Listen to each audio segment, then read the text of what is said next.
Hello, I am Mr. Lee, Chemsir. This is part 2 of the video clip discussing the answers in the pre-mock examination. The section B, structured questions. Let's go on. Question number 8. Sulfur difluoride Sf2, sulfur hexafluoride Sf6. Which of them does not obey the octet rule? First of all, make sure you know that Sf2 has the structure like this. So the sulfur atom has 8 outermost shell electrons. It is obeying the octet rule. However, for the Sf6, the structure is like this. The sulfur atom has 12 outermost shell electrons. So it is having a non-octet structure. So the answer is Sf6. 12 electrons in the outermost shell of the sulfur atom. So this is the explanation. Part B, three-dimensional structure. Make sure you can draw this structure. When I mark your paper, I found some of you had not good drawing. For example, drawing like this.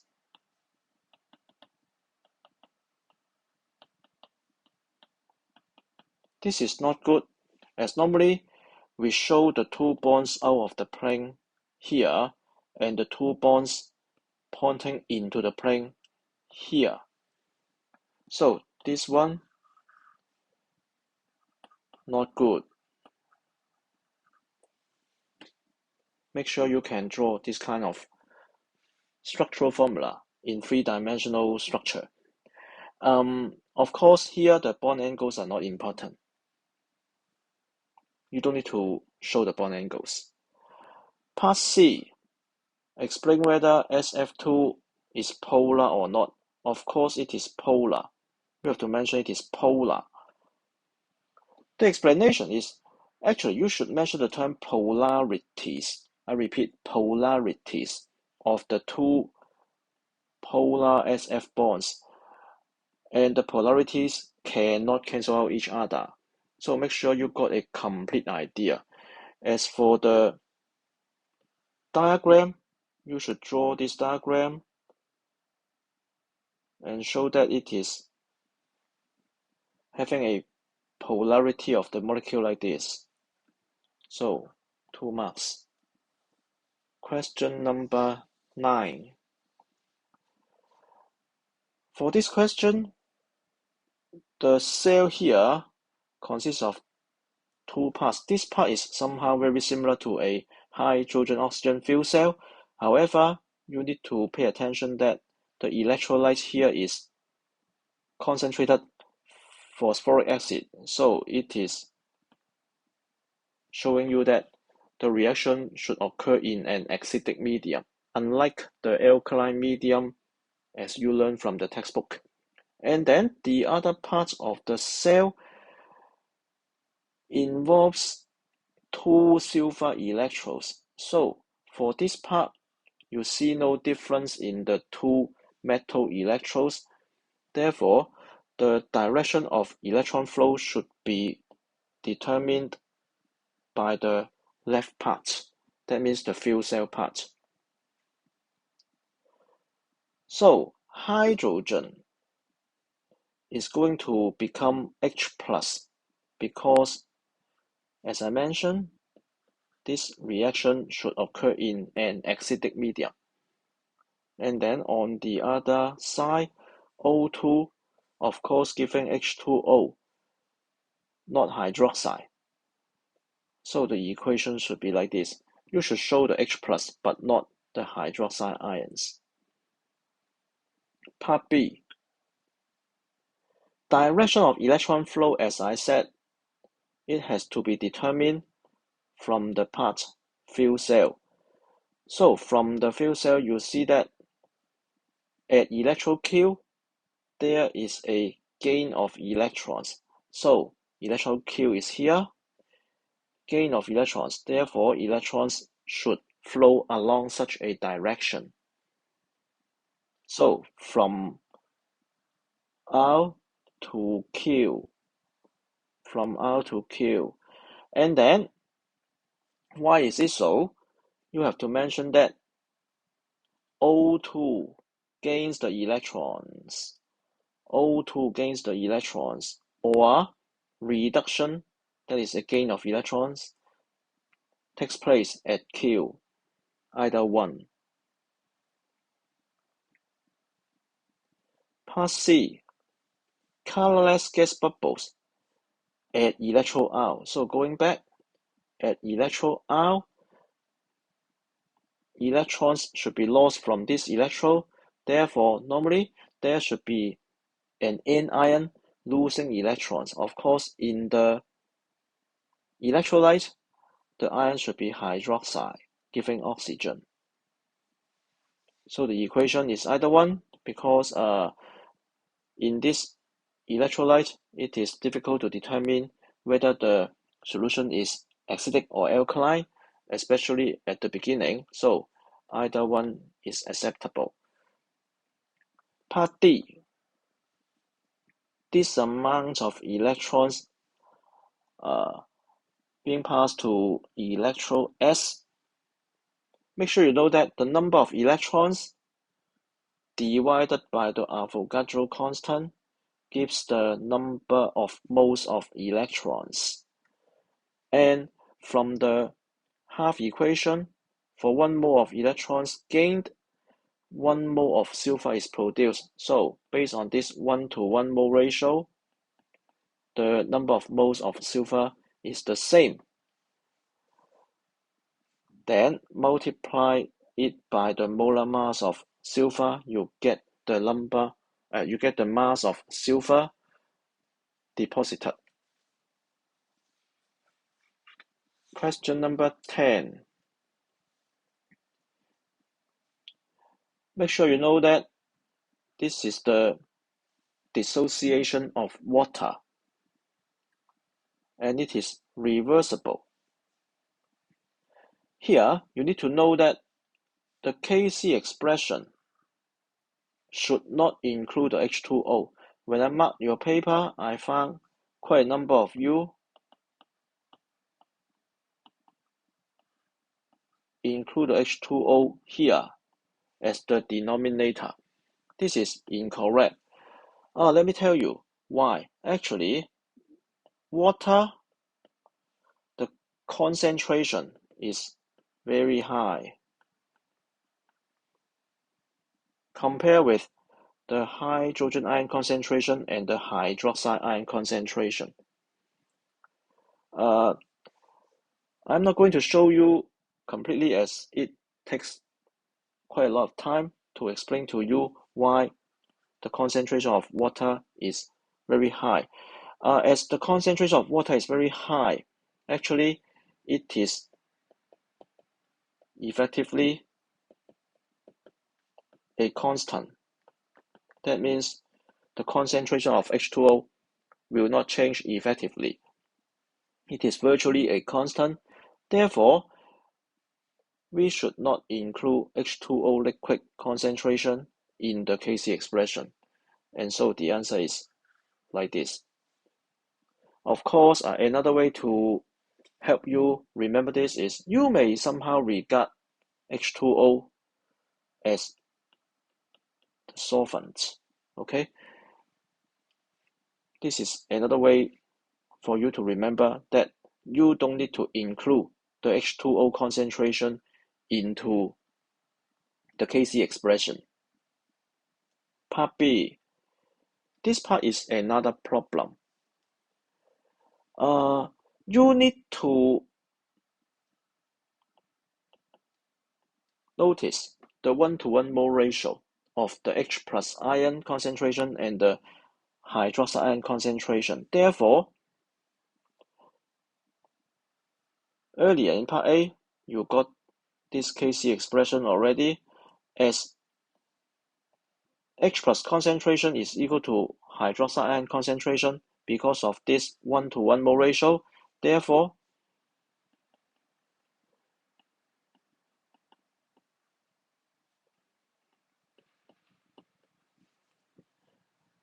this product is just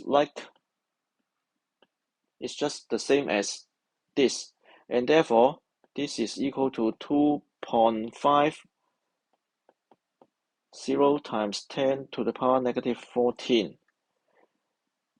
Therefore, to find H plus, you have to take the square root of this number. When I marked your paper, I found quite a number of you did not take the square root of this number. Instead, you just divide the number by 2. This is of course incorrect. You should take the square root of this number and then get the concentration of H plus. And finally, put it into this formula to find the pH. The pH should be 6.80. Part C. With the aid of an ionic equation, of course, this is the ionic equation required. Why ammonium sulfate will make the pH drop? It is because the ammonium ion will remove the hydroxide ions. So hydroxide ions are removed by the ammonium ion. Therefore, the concentration of hydroxide ion decreases.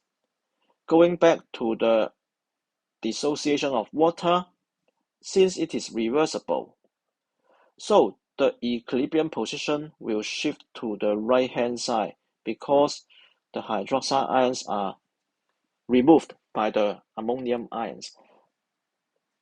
As the equilibrium position shifts to the right, therefore, the concentration of H plus gets higher and higher. As H plus concentration gets higher and higher, therefore the pH becomes lower. Therefore, there is a drop in pH. Question number 11. Aspirin. First of all, you should pay attention to its structure. There is a carboxylic acid part and an ester part in the structure of aspirin. In part A, the acid hydrolysis of aspirin. Acid hydrolysis, of course, the ester part will be hydrolyzed. So, acid hydrolysis, therefore, the ester part will become the hydroxyl group. Therefore, the structure of the product S should be like this. Part B. You are asked to calculate the average rate. Therefore, in the first 50 hours, you just need to pay attention to these two numbers. When I marked your paper, I found some of you wrongly added these numbers together. Actually, this, and this are not required in your calculation. You just need these two, like this. Also, some of you were careless, didn't notice that you have to include this factor. So the answer should be like this. Part C. In the stomach, whether the actual rate of hydrolysis is higher or lower than the value calculated in B. So going back to B, make sure you notice that in B, the condition is that the pH value is 7.0, but in the stomach, there is stomach acid. Therefore, the hydrogen ions, or you may say the acid, will be the catalyst that will speed up the hydrolysis. Therefore, the rate of hydrolysis should be higher. Question number 12. The sorbic acid, actually, to number the carbon atoms, it is of course 6 carbon atom, hexene, hexa, okay? And the 2 carbon-carbon double bonds should have the positions 2 and 4. Since there are 2 carbon-carbon double bonds, it should be a diene, but it is a carboxylic acid, so it is a dienoic acid.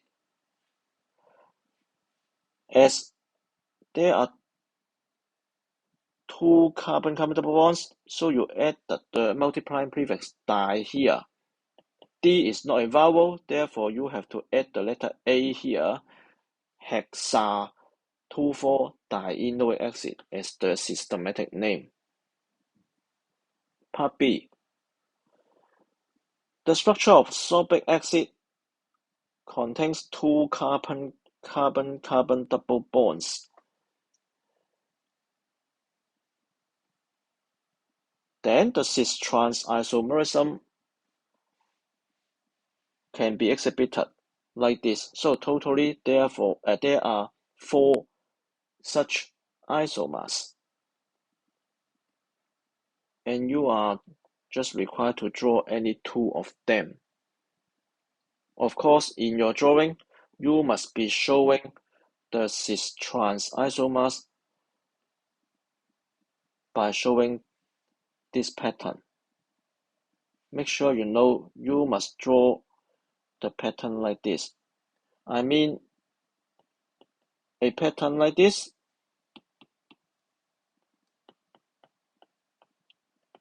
is not accepted. Instead, the pattern should be like this. Make sure you know this. Part C. This kind of isomerism, as I mentioned, cis-trans isomerism, and how this type of isomerism occurs.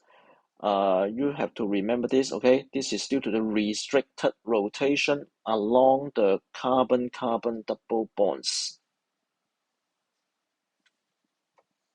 Question number 13. Interconversion. No more than 3 steps. Actually, 2 steps will be okay to achieve this conversion. First of all, you have to be careful the starting material. The structure contains only 1 ring, but in the product, there are 2 rings. And then you notice that there are ester functional groups. 2 such functional groups. But in the starting material, there is a hydroxyl group, alcohol, and a carboxylic acid functional group. So, it is very straightforward that esterification must be involved. So, the 2 steps are just like this. First of all, you do the hydrogenation, saturating this carbon-carbon double bond to give this intermediate product, and then you use the concentrated sulfuric acid as the catalyst. Of course, heating is required to do the esterification, and then this structure will then undergo the esterification to give this product. Question number 14. Benzoic acid has a low solubility in water. This is a very important hint in order to answer this question correctly. Part A. Why benzoic acid has a low solubility? When I marked your paper, I found some of you wrongly mentioned that benzoic acid has a large molecular size. Actually, Whether the molecular size is large or small is not the most crucial factor to determine its solubility. Instead, you have to mention that there is a benzene ring which is nonpolar. Benzene ring nonpolar. And this hinders the formation of hydrogen bonds with water molecules. So this is the key concept. Part B. Describe briefly how solid benzoic acid can be effectively prepared from ethyl benzoate. That means this compound. First of all, you notice that there is an ester group in the ethyl benzoate. Therefore, to form the benzoic acid, this part should be COOH. Therefore, you have to do the hydrolysis. So, from this hint, effectively, you must use the alkaline hydrolysis because only alkaline hydrolysis is irreversible. Of course, you need to do the heating to give the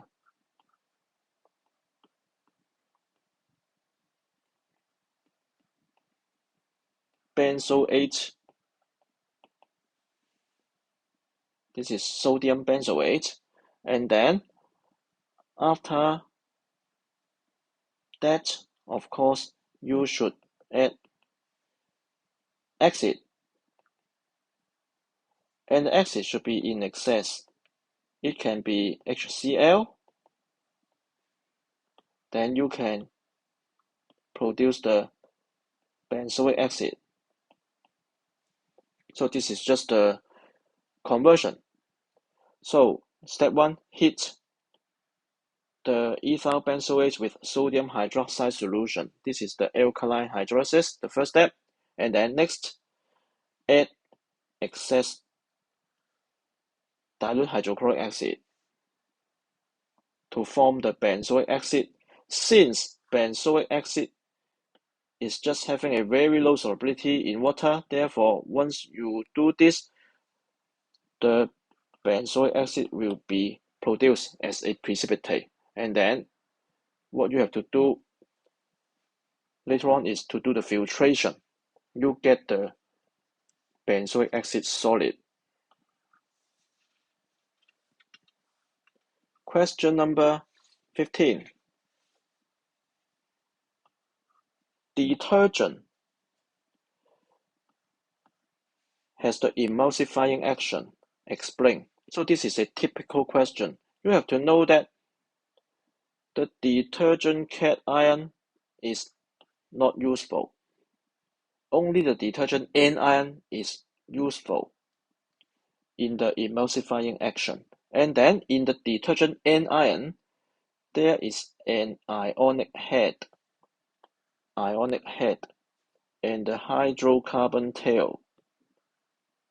So first of all, you have to mention that the structure of the detergent anion is like this. Next, you have to further mention that the hydrocarbon tail dissolves in oil only, and or you may say it is hydrophobic, while the ionic head dissolves in water, or you may say it is hydrophilic. Upon shaking,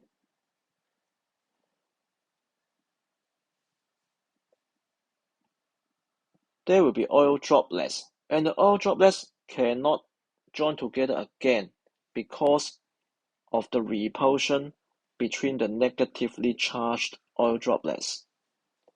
So this is the explanation for the emulsifying action of detergents. Question number 16. Manganese is a transition metal. It has a higher melting point than main group metals like calcium. So why? You have to explain in terms of the difference in the strength of the metallic bond. So you must have to compare the strength of the metallic bonds between manganese and calcium like this. And the reason behind the difference is like this. Actually, for transition metals, the number of electrons contribute to the sea of delocalized electrons is larger because the fourth and the third electronic shell, the electrons can contribute. But for main group metals like calcium, only the outermost shell, that means only the fourth electronic shell here, just 2 here, can contribute to the sea of electrons. Therefore, it makes a difference in the strength of the metallic bond. Part B. The most important word is here, alkaline potassium permanganate. When I mark your paper, I found many of you could not show the correct product, which is MnO2. I repeat, MnO2. Many of you put down Mn2 plus. This is of course incorrect. So you got an incorrect start, and of course you must lose this 1 mark. Just to illustrate to you a little bit further, if you use the alkaline potassium permanganate as the oxidizing agent, it gives MnO2, which is a brown precipitate, okay? Then how to balance this half equation? Of course, as usual, you have to write 2H2O here, and then for the time being, forget about the medium. Normally, you write 4H plus here, and then 3 electrons. And then for sulfite becoming sulfate, of course, I leave it for you as further practice. But towards the end, don't forget to add a suitable number of hydroxide ions on both sides of the equation, because this reaction occurs in an alkaline medium. So I leave it for you for your work, okay? So I finished my discussion of the pre-mock examination. I hope you got all the ideas required. Thank you for watching the video clips. Bye bye.